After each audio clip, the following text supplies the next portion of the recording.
This is Pet Life Radio. Let's talk pets.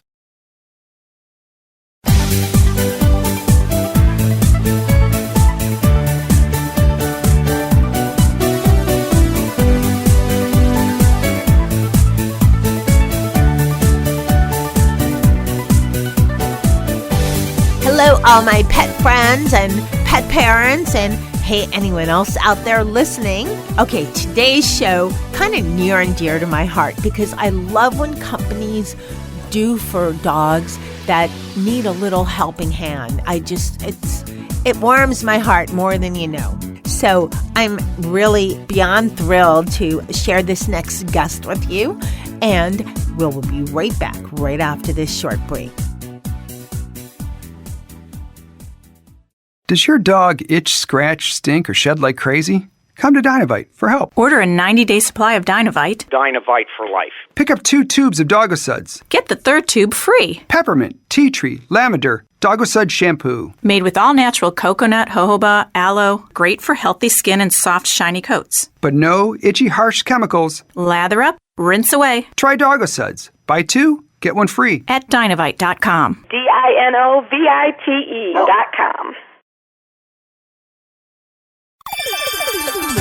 Let's Talk Pets on PetLifeRadio.com.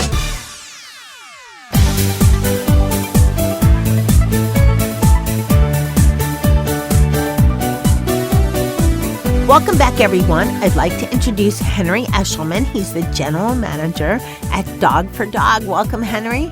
Well, thank you for having me. Okay, I love your company. I love what Dog for Dog does because you're not like a lot of other companies. A lot of companies, and this is all cool too because I don't want to get hate mail or hate whatever because a lot of companies have a product, but they also donate, which is cool. But the whole premise, the whole reason behind, Dog for Dog was whatever we do, we're going to equal in, giving back. So how do you do that? You can explain it a lot better than me, I'm sure. Well, it's pretty simple, actually. So we do donate a portion of each sale to shelters and to pet charities. I wish I could make it sound longer than that, but it's really not any more complicated than that. It comes out of the money that we make selling the dog treats and toys and other products and so forth. And we basically have been going around the country and seeking out different opportunities for giving for different shelter projects. In particular, that took place when we had the TV show that it was called Save Our Shelter, and it did a makeover of a shelter in each episode. And there's 25 episodes of that show that are airing on Netflix now, or streaming on Netflix now, excuse me. Wow, that's pretty cool. I didn't even know about that. So, okay, it's called Save Our Shelter, and you would go in and redo the shelters? That's correct, yes. It's before my time, but that's exactly, the show essentially was trading spaces for animal shelters. So the producers would go out and pick a shelter, go in, evaluate the shelter as it stood, and create a reality episode around each shelter and the makeover that it would get. And then we'd leave a lot of happy dogs and cats and other pets in our wake. That is wonderful. I think that's a great idea. You know what? Maybe you should find another producer and start doing this again, Well, we are, actually. So there were 2 seasons of the show that aired on the CW, and then it got syndicated over time and is on Netflix now. So we are developing a 3rd season of the show. I would say possibly between 9 months and a year, you'll see it on the air. Okay, I'm excited, and I have That's Netflix. How it goes in TV land. Next episodes are a year away, I would say, to be safe. Okay. So once they're out, the episodes are there and people are listening now and they're thinking, okay, I have to remember in a year, where could they go to find out more information? About the TV show? Yes. Nowhere at the moment. Okay. The TV show is on Netflix. And when we get the deal ready for the next season, we'll let everybody know. Okay. So everybody watch Netflix, and it's called Save Our Shelter? Save Our Shelter. Okay. SOS. Okay. Yes. Now, that's great. I'm going to watch it. There was a number of different, there were, as I said, I think there were 25 episodes in total. And I can just tell you some of them We did it with Angels and Paws. We did it with Wags and Walks. We did it for the Boxer Rescue of Los Angeles. We did it for Lost and Found Dogs. All different kinds of shelters in the U.S. and Canada. Well, I'm excited. I can't wait to watch it because that's very nice. Yes, I can't wait. Now, let's talk about some of, I know that you give back greatly.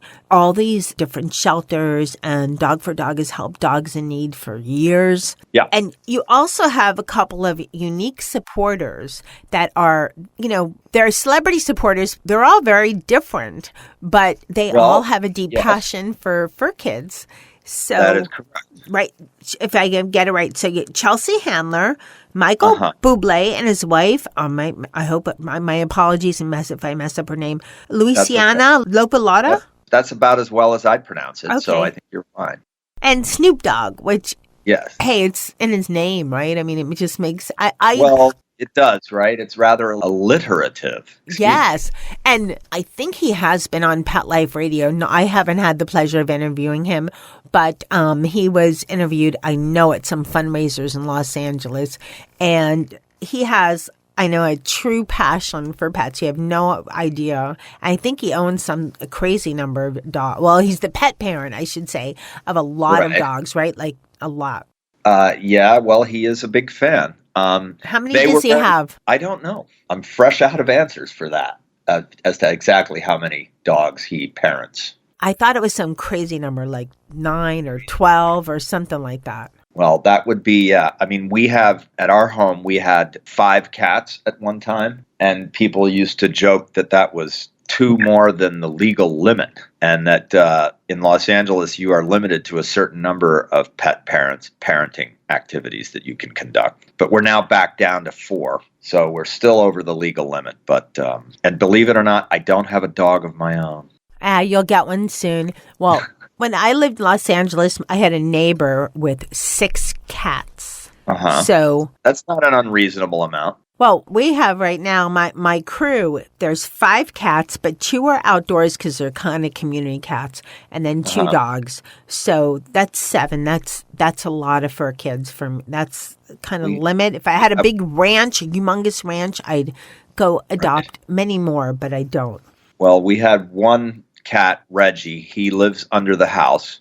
He's had every opportunity to live inside with us, but under the house is where he is. So we actually had to fashion a cat door for the crawl space under the house so that it would regulate his movements in and out and prevent raccoons and skunks from following him under there. Because last year we had an experience where, I'm also breaking the law by doing this too. A family of skunks made their home under our house with Reggie, and I had to trap them one at a time and perform skunk removal to 4 babies and 1 mama skunk, one at a time, once a day. I don't know how I was able to catch them. And you didn't get sprayed at all? Oh, they sprayed all right, yes. So the technique, if you really want to know, this is a little off the topic, but the technique is to set the Have a Heart trap made near my hometown in Lidditz, Pennsylvania. And that you can bait with just about anything because skunks aren't all that picky. And you then, once you have a skunk, you get a bunch of towels that you think you'll never use again, and you throw them over top of the trap,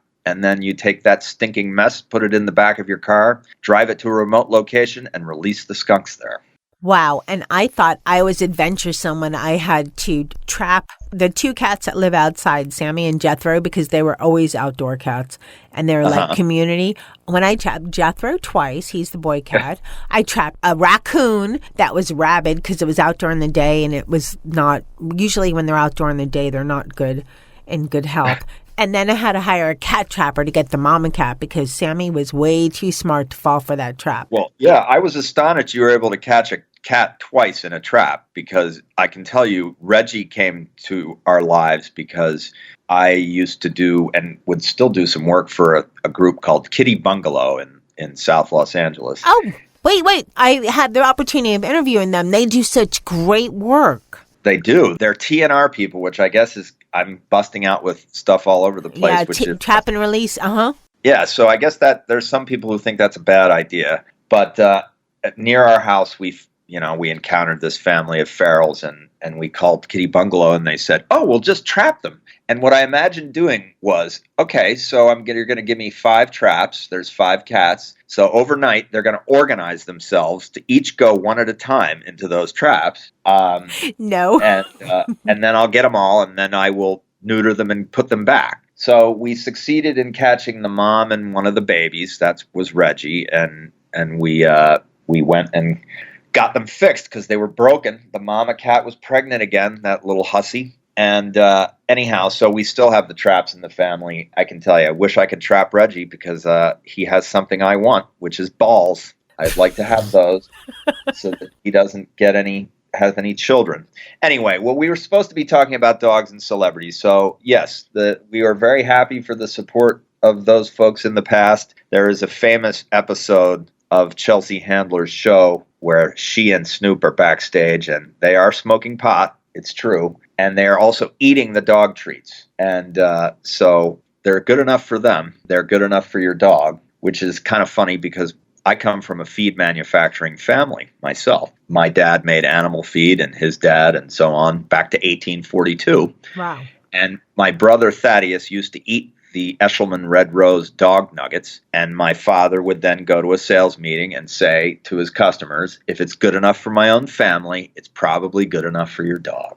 That's a great way to put it. Well, one of the products that you have, because you have a lot. I'm just going to go down the list for everyone that's been listening saying, what are the products? What are the products already? Probably in their head. Well, okay, I'm going to save the best for last, but we're going to go over each one.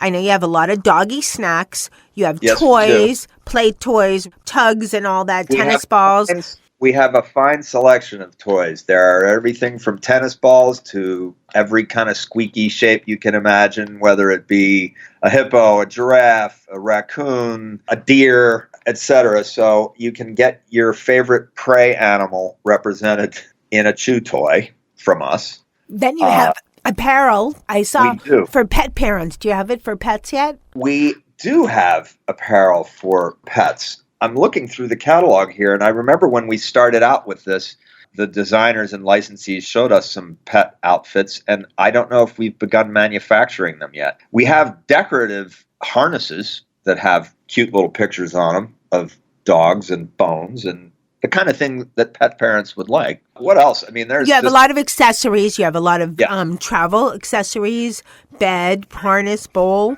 Sure. And we have a playpen that I've actually used on cats before, not really with a lot of success, not to veer the conversation back to cats, but so we do make a very, very nice playpen for dogs. And I took one of those home. And another adoption situation we had was we adopted Tony with an eye, the cute little girl that we thought was a guy. She was a ginger cat, and she has, most gingers are boys, like 90% of them. And we brought her into the home, and when we took her in to get fixed, we were told it was going to cost a little bit more than we'd thought because the boy cat that we had was actually a pregnant female. Oh, geez.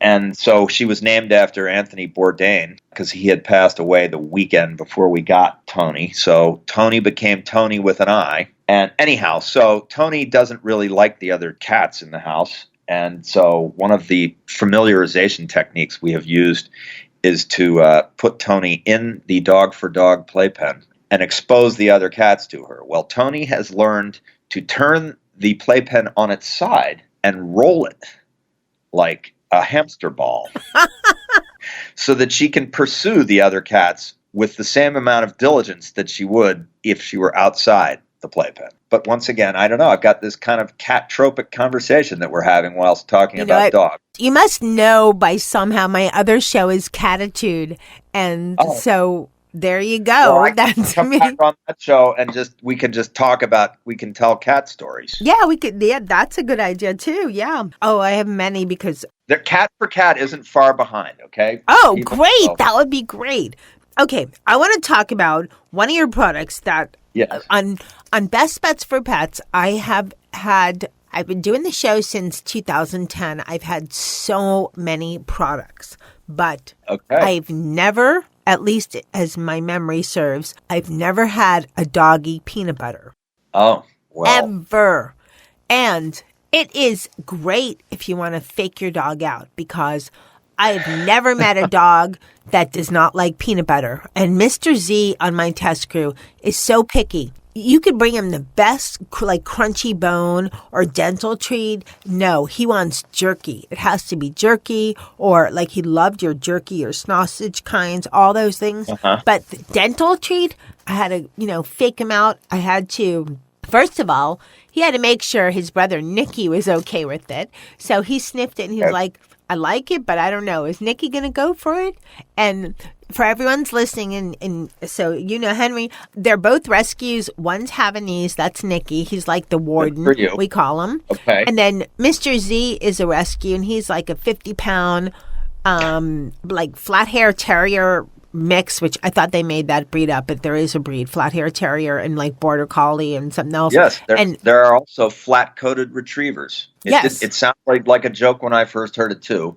So the Havanese is the alpha? Oh yeah, he even, it's funny, any of the other fur babes, do something wrong, he barks at them to, like if the cat jumps up on, one of the cats jumps on the dining room table, he'll bark at them to get down. He's like the warden. Right. Well, nobody wants to hear that little Havanese bark, do they? So in order to stop it, they give just him do peanut what he butter. says. Give him a lot of peanut butter. Or they just behave. I have to tell you what I did. So any kind of dental treat, almost 99% of the time, they sniff and they go, no, we know this is like, doesn't have jerky meats in it, so no. Hey, you're faking me. You're trying to fake me out. What do you think I am, stupid? Right. So I faked him out. I said, your guys are going to try something different, and I know they like peanut butter. I haven't given them people peanut butter because there's stuff in there that's not good for dogs, but I put some peanut butter on it. Mr. Z sniffed it, and he goes, I don't know. But then Nicky said, yeah, this is what I want. So he grabbed it. And then I made a second one for Mr. Z, and he just took off with it. He always does it. He always waits to see what Nicky's going to do. I don't know why, but he just does. But this peanut butter, it smells like people peanut butter. It smells delicious. I didn't actually try it. But it is people peanut butter, basically. It's human grade, so you can eat it. There's no problem. Okay, but what's the difference between your peanut butter and then the people's peanut butter? Because people's peanut butter probably has other stuff in it that's not good for... there's only 4 ingredients. There isn't, let me be honest with you. There's not a whole lot of difference. It contains peanuts, flaxseed, vegetable oil, and coconut. Those are the 4 ingredients. And then the immunity and digestion has a little something else in it, and the skin and coat formula has a little something else in it. But essentially, it's peanut butter optimized for dogs. So that's our dirty little secret, I suppose. Yeah, but it doesn't have the sugars that other peanut butter has in it, and then some of the preservatives that unless you get maybe healthy peanut butter or something. I don't eat human peanut butter actually, so I wouldn't even know. But we're very proud that it has very few ingredients. It's pretty much exactly what you think it might be. Peanut and emulsifier, essentially. Well, I love that it's... Remember, if it's good enough for our family, it's good enough for your dog. Yes. I love that it's for dogs. Just because something in my head says it's not quite this... I would eat it because I looked at the ingredients. It says, I thought, maybe, I wonder if I could eat this. And yeah, there's 4 ingredients. That's it. Right. It has to be refrigerated just like regular peanut butter. Once you open it, there's an expiration date.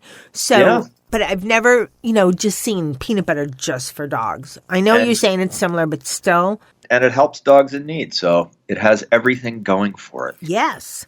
Let's talk about your other snacks. These I couldn't keep the pooches away from. You have all these like meat snacks and kebabs and all these great things. Yeah.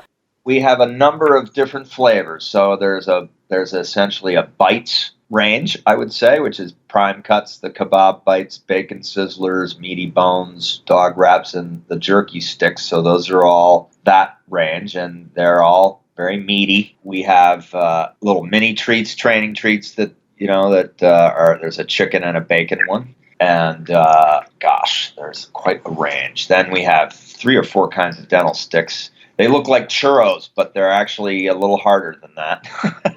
But they're extruded the same way a churro is. And There's a chlorophyll flavor and a chicken flavor.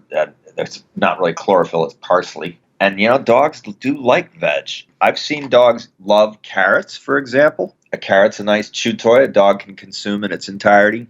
We had a rescue that we fostered years ago. His name was Buddy.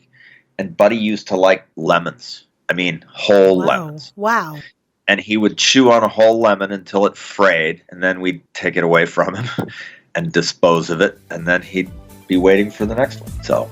Okay, we're going to take a quick break, and we'll be right back after this message. Sit. Stay.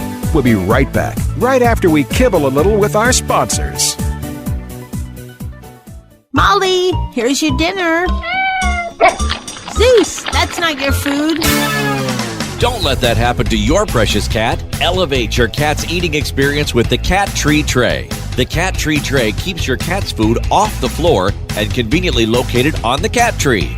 It's the perfect way to eat.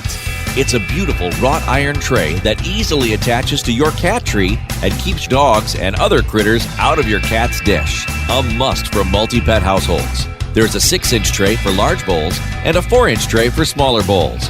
Purchase your Cat Tree Tray today. Go right now to cattreetray.com. That's cattreetray.com. CATTREETRAY.com.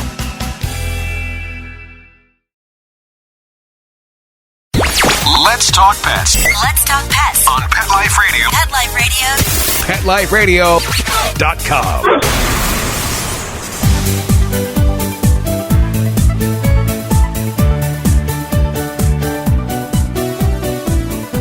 Okay, welcome back, everyone. We're talking with Henry from Dog for Dog. And this... Hey, everybody. Henry, you have some great stories. I want to know... It's my Spice Girl name, is Story Spice. Story Spice, okay. What is your favorite of all the doggy snacks that we just talked about? What's your favorite? I mean, I don't know if you eat them or not, my but... personal favorite, the kind that I like, I'm kind of a bacon sizzlers guy. I love bacon. Bacon is awesome. I know that I am conflicted about the fruit of the pig from time to time, but it really does give us a great deal of pleasure here in our society. So I'm going to just say it. I love bacon. So any of the products that we make that are bacon flavored would be my personal favorites. Do you actually eat them? No. I have for show. It's not people food. I have done it as a stunt. Okay. For example, dog biscuits, are just really, really wheaty, and they're not super flavorful to a human. They're kind of dry and a little tough, but dogs find them very palatable. But I've done it before a crowd before, or even just a small group of people. Okay. Well, you know what? I think my dogs have more taste sensors than most dogs or something. They're not so into hard biscuits, but the meaty stuff, and they love bacon. The meaty stuff, all them jerky, meaty, anything like that, love. Sure. Go crazy for. Love. Well, it's good to have them. Can't have it all. You can't have all soft treats because they really do need to get to grind that tartar off their teeth. And we have some products that do that. We have some dental sticks that kind of look like a toothbrush if a toothbrush were made for a dog, that are very good chews for them. Okay, you know how I gave them the dental chews? Because they're, again, it's not meat, and I put in peanut butter. Do you paint the chew with peanut butter, essentially? Yeah. I guess kind of, I'm messes the purpose of it, right? It's supposed to be like a doggy toothbrush, and I'm dipping in peanut butter, but that's the only way I could get them to eat it. I have a little trick for you. I've just made up a little method here, is that you could take a little olive oil and you could put it into the dog's butter and set some dog's butter aside, add a little extra olive oil to get the dog's butter to a less viscous consistency. And then you could use a basting brush to take that dog's butter that's been thinned a little bit and paint a dental stick with it. And then them that. So then it would be it'd be a little bit more messy, but it would be less peanut butter on it. It would make your dog's butter go a little further. And would also, I think it would completely coat the, it's too bad that they don't like the taste of the chew, but I Nothing certainly personal. It's any chew. Even, I've done a show where we had some fancy cookies that look gorgeous, like donuts and everything. And once someone gave me a gift like that, it was a whole basket. Nope. Nope. Mr. Z is the pickiest dog I've ever had that I don't understand. He's just so picky. But, my peanut butter with the chew, he loved that. I totally understand. My mother-in-law's dog, we haven't made wet and dry mainline dog food yet, and that's coming in about 6 months' time. So she feeds Wally her Bichon Frise, something else. But the thing with Wally is that Wally has to be with other people when eating. So if she serves it to him in the kitchen, forget about it. He'll just walk away, and she has to be observing him while he does this. And then he consumes it with gusto. I am fascinated by the idea of people eating pet food. I mean, in a funny way, not in a bad way. And I have a little research assignment for you. So before there was... Okay, so before Graydon Carter edited Vanity Fair, he and another guy named Kurt Anderson had a magazine together called Spy Magazine, SPY, behind enemy lines. And it was a humor magazine. And they published a taste test of cat food. And they ran... I mean, it was so realistic in the way they described the mouthfeel and the graininess and different sorts of consistencies and so forth that I had a hard time believing that somebody didn't actually try it. And I've always been fascinated with the idea of this, obviously, since the idea of people eating pet food extends to my childhood. But I have not been able to find that article out in the world anywhere because I've wanted to cite it when looking at cat and dog food and thinking, I wonder how that tastes. And why does a dog like that and not something else, for example, or a cat, for example? Why do cats like stinky fish? Who knows? Well, supposedly their taste receptors are different than ours, and they could taste and smell so much more than we can. But if it's so stinky... Right. You think it'd be repulsive, right? Well, then why? Okay, so that brings me to my next question, which is why do they make pet medicine bubblegum flavored? Why don't they make it bacon flavored? And oh my God, if you ever have to give antibiotics, I have, but they don't have. Mine have not had flavors. A lot of times the pill that you have to shove down their throat. Yeah, well, I mean, so let's pretend it's amoxicillin or something. But I mean, they hand this stuff over and they say it's bubblegum flavor. I'm like, why? Do dogs like bubblegum? No. Dogs like beef or cats like fish. I would certainly consume that medicine much more readily if it were flavored. And me too. Would you like bubblegum flavored medicine? No. No. All right. Moving on. Sorry. No. Okay. This has been so much fun, and I know you have a meeting. So that's all right. Carry on. I want to let people know we're going to have Henry on for some other shows sometime soon because you are a blast. So, where can people find everybody that's listening is like, okay, I love this guy. I have to buy his products. I have to check him out. Where can people find more? Well, I've got a list in front of me. I was prepared for this question. We are Beal's Outlet, Burlington, Century 21, Christmas Tree Shops, Dee Dee's Discounts, Foreman Mills, Gabe's, G. Mason, GMG Sales, Goodies, Gordman's, Home Goods, Luxury Linens, Macy's Backstage, Marshall's, Newton Buying Corp, Palais Royal, Peebles, Petco, Ross Stores, Sierra Trading, Stage, Christmas Tree Shops again. Whoops. That's the Christmas Tree Shops, TJX Canada, Tuesday Morning in Zulily. And starting in about, I want to say 3 weeks, I'm waiting actually to make sure that the order worked properly today. We're going to start being on Amazon. The first products that we're launching on Amazon are going to be the Dog's Butter and the Dog's Treat Minis. The chicken and bacon minis are going to be on Amazon in about 3 weeks. That's our plan. Okay, I'll keep my fingers crossed. And do you have a website people can go to? We do. It is dogfordog.com. It's under a bit of repair at the moment, but it is visible. Our socials are very groovy. Dog for Dog on Instagram and Dog for Dog on Facebook. We have a really nice community of about 180,000 fans and friends on our socials. So please go like us on social media. Henry, thank you so much for coming on Best Bets for Pets and sharing, just about everything with us. It's been so much fun. Thank you so much. You're most welcome. Okay, wow, that was a really fun show. So Henry I just thought he was so charismatic and so funny. And hey, it's always nice when you have such a great guest on your show. And their products are amazing. Please check out Dog for Dog products. Their peanut butter, I know it's like human peanut butter, so pretty much, but I felt better giving my Dog for Dog peanut butter than I would, maybe some other brand from the store, because it only had, 4 ingredients, and my dogs loved it. So if you have to fake out your pooch with, something so that they'll eat their toothbrush or, doggy toothbrush, then that's a good idea. These were the toothbrush chews that I used. Anyways, I'd like to thank everyone listening to Best Bets for Pets. Thank you so much. And I'd like to thank my test crew, which was Mr. Z and Nikki, for trying Dog for Dog products. They love them, especially the peanut butter and the doggy snacks. They had a blast. And the dental chew sticks with a little peanut butter, and the other dental sticks they like right by their own. So you can go to dogfordog.com.